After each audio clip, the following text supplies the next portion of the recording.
Enter. Otto Kalt was a small man with metal-rimmed spectacles and dark hair.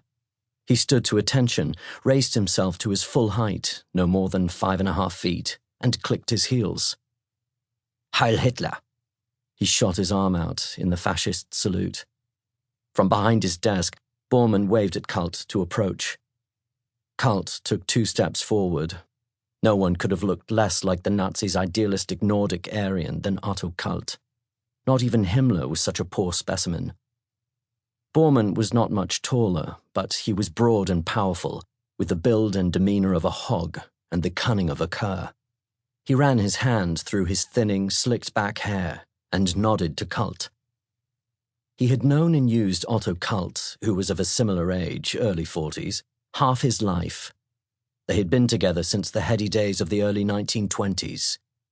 Kalt came from a rural peasant family, but he had been a party member since the very beginning and had risen to some wealth. He was useful to Bormann, for he was obedient and had the slyness and callous brutality of his breed. He would shed blood with no more flicker of emotion than if he were killing a pig, as he had shown in the forest outside Parkham, when he had slit the throat of the treacherous Walter Kadau on Bormann's orders.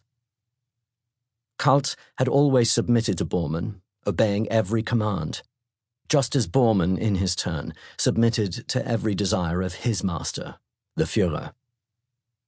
Some said that Bormann was like a son to Hitler. Perhaps it was true. If so, then it was even more true that he was like a father to Otto Kalt. Bormann's loyalty to Hitler had been repaid with immense power, and he was now head of the party chancellery.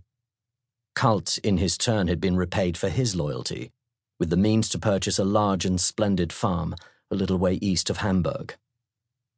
Pausing for effect, Bormann stubbed out his cigarette and pulled yet another from the box on his desk, picked up the gold swastika-embossed lighter Himmler had given him for his 40th the previous year, flicked the wheel, and lit it. As an afterthought, he offered Kalt the packet. "American," he said. "Thank you, Herr Reichsleiter," Kalt said, taking one of the luckies. "Otto," Bormann said, handing him the certificate. "I have a small task for you. Read that carefully. Note every detail and then return it to me. It is the birth and baptism record of a 10-year-old girl. I want you to find her and dispose of her, and anyone who has ever been associated with her. It is best if the world never knows she existed. Leave no trace." "Yes, Herr Reichsleiter."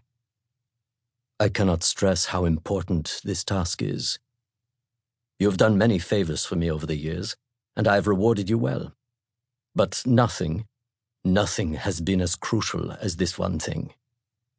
Succeed, and I will double your landholding." "I will not fail you, Herr Reichsleiter." Kalt bowed his head. "Good. Because if you do fail me," thought Bormann, "I'm done for." In the hour before first light, Father Peter Huber pulled back the duvet and gazed at the woman's sleep-warm body. She was on her back, her hair tangled across the pillow. Her eyes drifted open, and she smiled at him hazily, as though not sure whether this was still part of her dream. "Come back to bed, Peter." Her voice was husky, soft, and full of sleep. "You know I can't."